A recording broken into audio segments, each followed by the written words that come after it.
الحمد لله وكفى والصلاة والسلام على من لا نبي بعد أما بعد فأعوذ بالله من الشيطان الرجيم بسم الله الرحمن الرحيم إلا الذين تابوا من بعد ذلك وأصلحوا فإن الله غفور رحيم إن الذين كفروا بعد إيمانهم ثم ازدادوا كفرا لن تقبل توبتهم وأولئك هم الضالون إن الذين كفروا وماتوا وهم كفار فلن يقبل من أحدهم ملء الأرض ذهبا ولو افتدى به أولئك لهم عذاب أليم وما لهم من ناصرين صدق الله العظيم.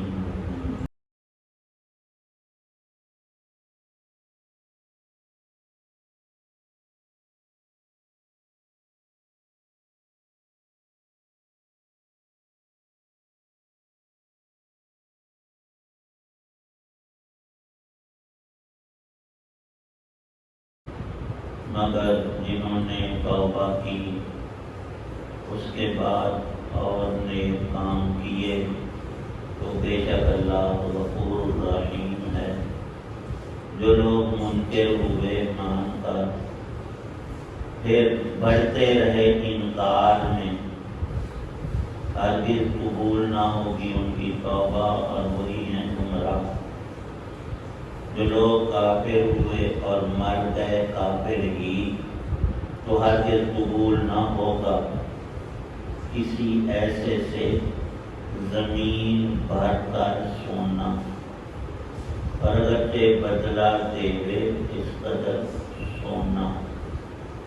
ان کو عذاب دردناک ہے اور کوئی نہیں ان کا مددگار.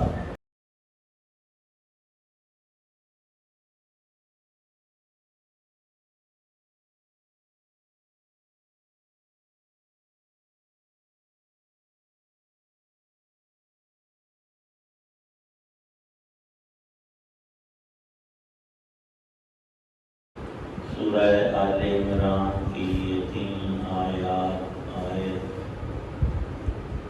79، 90 اور 91 ہے. یہ تیسرے پارے کی آخری 3 آیات ہیں. آگے چوتھا پارہ شروع ہو رہا ہے. کفار ان کی گمراہیوں، ایمان اور ایمان والوں کی برکات، نبوات رسالات کا ذکر فرمایا اور ہر بات کے آخر میں لب لباب وہ جو دہرایا جاتا ہے اس میں ایک عظیم ترین ہدایت ہر انسان کے لیے موجود ہوتی ہے. مفسرین فرماتے ہیں کافروں کی 3 قسمیں ہیں اور ہر ایک کی وضاحت اور حکم ان 3 آیتوں میں اللہ پاک نے بالترتیب ارشاد فرمایا. کچھ لوگ ایسے ہیں کہ حق بات کو سنتے ہیں اور غور کرتے ہیں تو ان کے دل میں بات آتی ہے یہ ہے تو حق، لیکن دل کے ماننے کے باوجود اس کو اختیار نہیں کرتے. نہ کلمہ پڑھتے ہیں اقرار باللسان، نہ دل سے مانتے ہیں تصدیق بالقلب، نہ ایمان کی راہ پر چلتے ہیں. کچھ ایسے ہیں جو پکی توبہ کفر اور گناہوں سے کر لیتے ہیں. ان کا ذکر پہلے کیا. الا الذین تابوا، انہوں نے توبہ کی صرف چند باتوں سے نہیں. بنیاد یہ ہے کہ کفر و شرک سے بندہ توبہ کرے، منکرین کے دائرے سے نکل کر مومنین کے اندر داخل ہو. سب سے پہلے اللہ پر، اس کے سچے رسول صلی اللہ علیہ وسلم پر، اس کی کتاب پر، والیوم الآخر اور آخرت پر ایمان لائے۔ ایمانیات کو اختیار کر لیا تو اب چھٹی نہیں ہے، اب کچھ نیک عمل کر لے۔ اس محدود دنیا اور زندگی میں یہ جو لمحات اور ساعات میسر ہیں، ان سے فائدہ اٹھا لے۔ اوپر کی حالت میں بندہ جتنے چاہے اچھے کام کرے اس کے مقبول نہیں ہے، شرطی نہیں ہے۔ ایک بندہ ساری رات نمازیں پڑھتا رہے، نوافل اور فرائض، اور اس میں تلاوت اور لمبے سجدے اور رکوع، اور اس ظالم نے وضو کیا ہی نہیں۔ آپ خود بتائیں کہ بغیر وضو کے وہ کار آمد ہے بلکہ مضرت رسان ہے۔ اور یہ بات بالکل عقل میں آنے والی ہے کہ جب ایمان نہیں تو کچھ بھی نہیں، بنیاد ہے تو اوپر عمارت ہے۔ وضو کر کے کوئی شخص مسلمان مرد یا عورت اب نماز پڑھے، تلاوت کرے، قرآن پاک سامنے رکھے، ہر حرف پر 10 نیکیاں ہیں، ہر سجدے پر اتنا بڑا اجر و ثواب ہے کہ اس کے لیے ہمارے پاس ہند سے ہی کوئی نہیں۔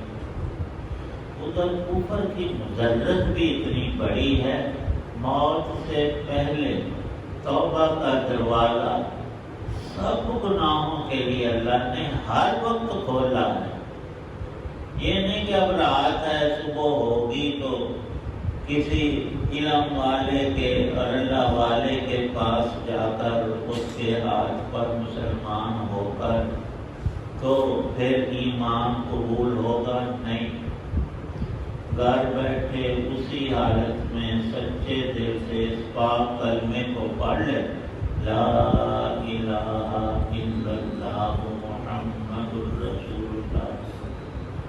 اب وہ جو شرائط اور تفصیلات ہیں کہ نہا کر، کپڑے صاف ستھرے پہن کر، مسجد میں آ کر قاری صاحب سے وہ کلمہ دہرائے، وہ تو افضل طریقہ ہے۔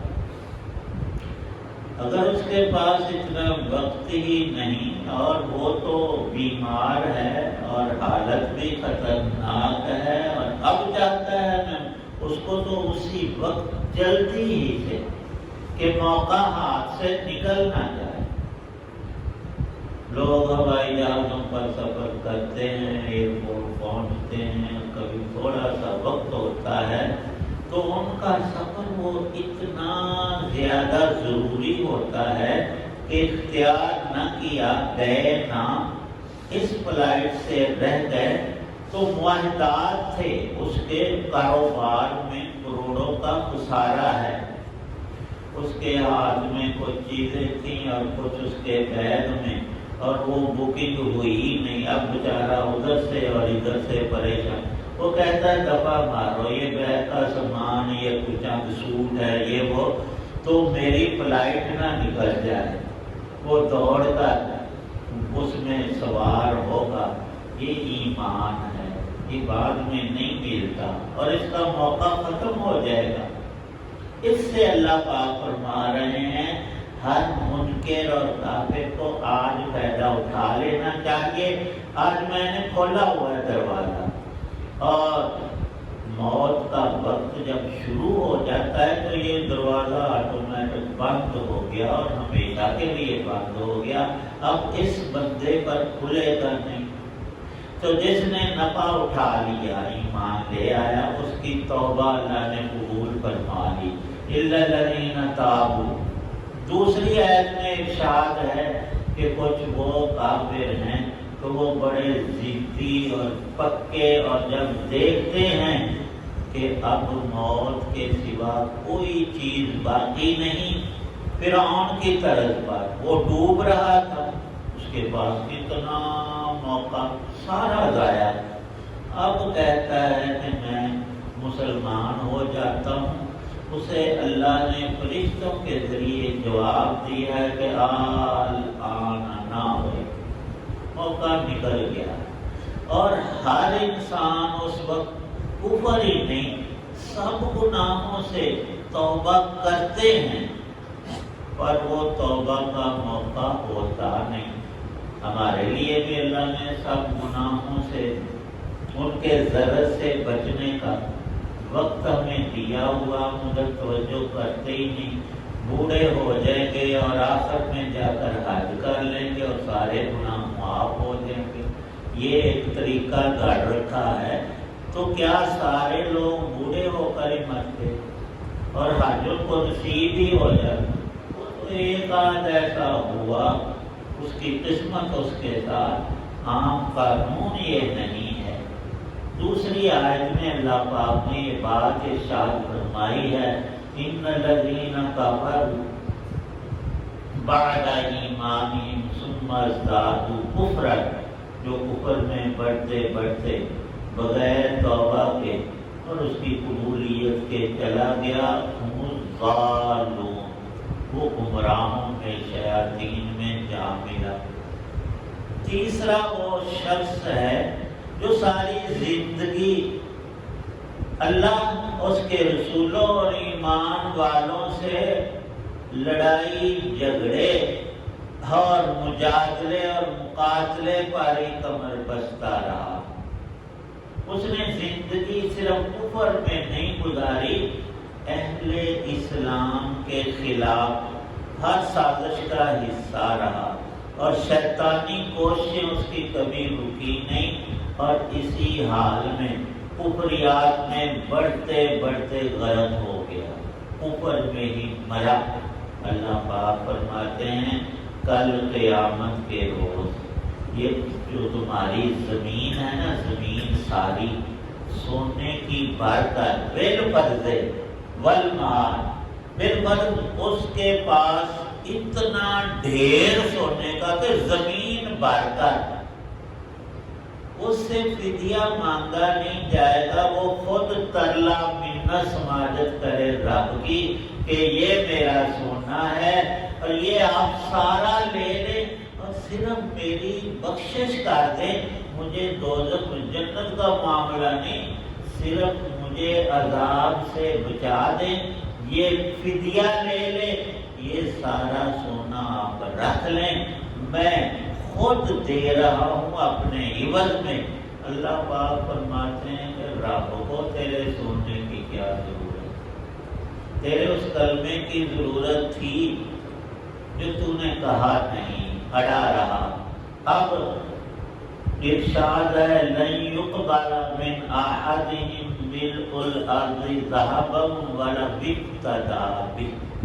دوسری جگہ اللہ نے سورۃ مائدہ میں یہ بھی ارشاد فرمایا قیامت کے روز کسی شخص کے پاس دنیا کے سارے خزانے، سب قیمتی چیزیں اس کی ملک میں ہوں تو وہ بھی دست بستہ اللہ کے حضور عرض کرے گا یا اللہ یہ ساری چیزیں لے کر میری بخشش فرما.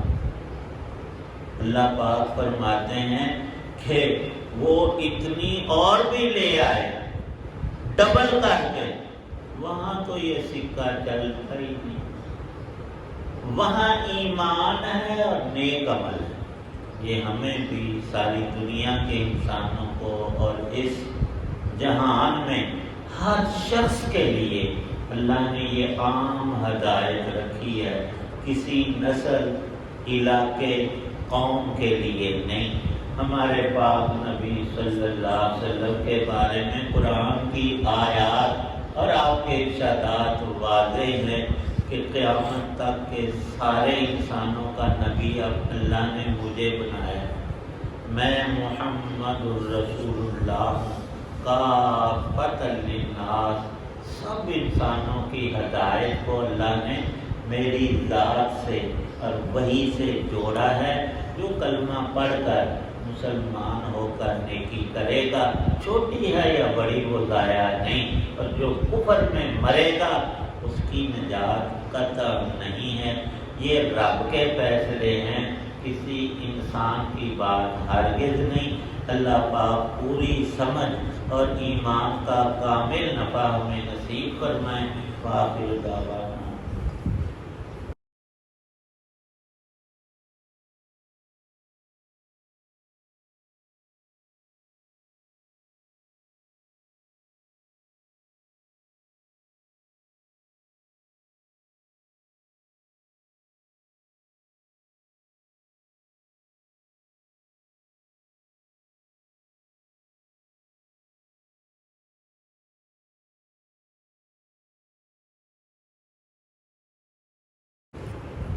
الحمدللہ رب العالمین والصلاة والسلام علی رسول النبی الکریم اللہم صلی علی سیدنا محمد وآلہ وسلم و جماعت مسجد کے کئی نمازی اور کچھ بزرگ حضرات سخت تعلیم ہے اللہ سب کو شفا عطا تندرستی عطا فرمائے تا حیات نیکی کی طاقت ہمت نصیب فرمائے یا اللہ پاک اس مجمع میں گھروں سے جتنے مریض ہیں سب کو شفا کاملہ عطا فرمائے تمام بیماریوں سے ہماری حفاظت پر پریشان حضرات ہیں اللہ ہم سب کی پریشانیاں دور فرمائیں ہمارے والدین کی سب اہل ایمان کی بخشش کاملہ یا اللہ پاک قرآن پاک کا پورا نور نصیب فرما ہم سب کو پڑھنے سننے سمجھنے عمل کی توفیق بنا ہماری اولادوں اور نسلوں میں یہ نور جاری فرما اور اس کی قدر و قیمت ہمارے دل اور دماغ میں نصیب فرما اس پاک نور کو ہماری روحوں کا اور قلوب کا حصہ بنا ہمارے سینوں کو دلوں کو روحوں کو شام کو یا اللہ منور اور روشن بنا صلی اللہ تعالی علی محمد وعلی آلہ وصحبہ اجمعین